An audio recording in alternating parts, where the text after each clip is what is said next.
शुरुआत करेंगे इस वक्त की बड़ी खबर के साथ। आपको बता दें, कोरोना पर हाईकोर्ट में सुनवाई। दिल्ली में ऑक्सीजन की कमी, अस्पताल की तरफ से ये अपनी बात रखी गई है। ऑक्सीजन की वजह से आईसीयू बेड में कमी करनी पड़ती है।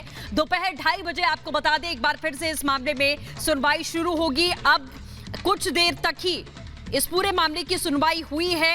आपको बता दें, साफ कहा गया कि एक आदेश के चलते हम घर पर रह रहे जो मरीज हैं उनको ऑक्सीजन प्रोवाइड नहीं कर पा रहे हैं, जिसमें साफ ये कहा है हाईकोर्ट ने कि हमने ऐसा आदेश कब दिया। अखिलेश राय सहयोगी हमारे साथ जुड़ चुके हैं। अखिलेश, क्या कुछ अस्पताल और जो सरकार के वकील हैं उनकी तरफ से कहा गया है?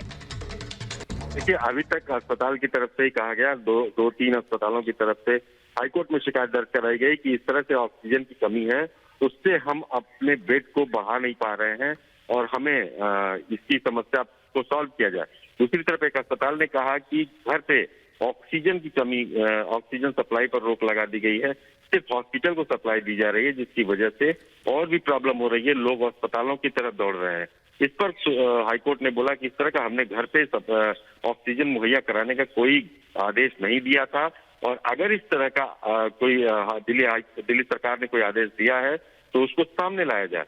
हालांकि दिल्ली सरकार के वकील कनेक्ट नहीं हो पाए थे, लेकिन इसकी वजह से 2:30 बजे की सुनवाई टाल दी गई। 2:30 बजे तक दिल्ली सरकार के वकील, केंद्र सरकार के वकील और उन सभी अस्पतालों के वकील भी जुड़ेंगे और 2:30 बजे सुनवाई होगी। और 2:30 बजे ये हाईकोर्ट को देखना है कि दवाइयों की स्थिति क्या है, उस पर क्या किया दिल्ली सरकार ने, ऑक्सीजन को लेकर, मुहैया कराने को लेकर क्या किया दिल्ली सरकार ने।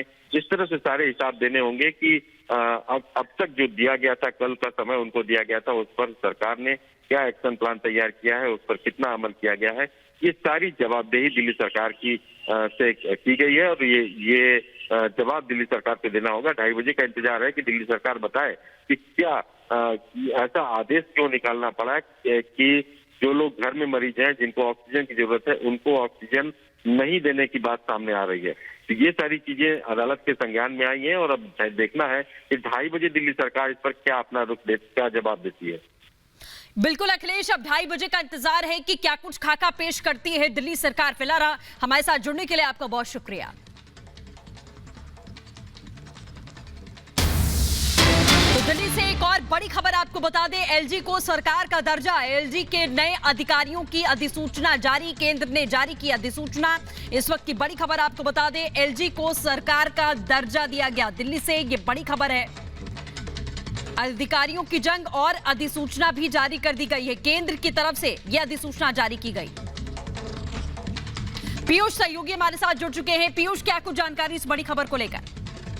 जी बिल्कुल, अब जो ये बड़ी खबर आ रही है इसके मुताबिक आपको बता दें कि अब केंद्र शासित प्रदेश में सरकार का मतलब, दिल्ली में सरकार का मतलब होगा उप राज्यपाल। दिल्ली राष्ट्रीय राजधानी राज्य क्षेत्र अधिनियम, शासन अधिनियम जो लागू हो चुका है अब, यानी कि अब दिल्ली सरकार अथवा कैबिनेट द्वारा कोई भी फैसला अगर लिया जाता है तो उससे पहले एलजी के साथ सलाह मशवरा करना ही करना होगा। ये नोटिफिकेशन जो है जारी कर दिया गया है। इस अधिनियम के तहत आपको बता दें कि उप राज्यपाल जो है वो अब सरकार है दिल्ली के अंदर। हालांकि केंद्र सरकार बार बार ये कह रही है कि ऐसा कोई संशोधन नहीं है, बल्कि पहले से ही बनाए गए अधिनियम को और स्पष्ट किया गया है, ये केंद्र सरकार का बार बार कहना है। आपको बता दें कि इससे पहले लगातार इस पूरे मुद्दे को लेकर केजरीवाल सरकार लगातार धरना करती रही है। जंतर मंतर पर एक बड़ा रोष प्रदर्शन भी हुआ था, लेकिन अब जो है ये अधिनियम लागू कर दिया गया है। यानी कि कोई भी फैसला अगर लेना होगा तो उसमें